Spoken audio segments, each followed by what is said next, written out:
Pwede kang mag-record, mag-picture. Gusto yung split screen, ayan, pwede rin. Kaya mo lang sa reverse, magpapakita na yung parking assist mo. Tapos ganun din, pwede mo rin siyang i-control.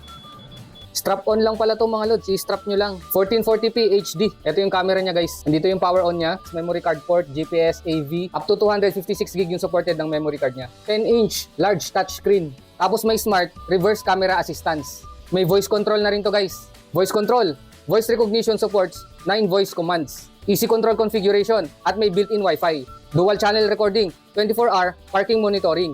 So ano pang hinihintay nyo? Baka naghahanap rin kayo ng dashcam na may rear camera na at may parking assist. 1440p HD camera ng HIKVISION.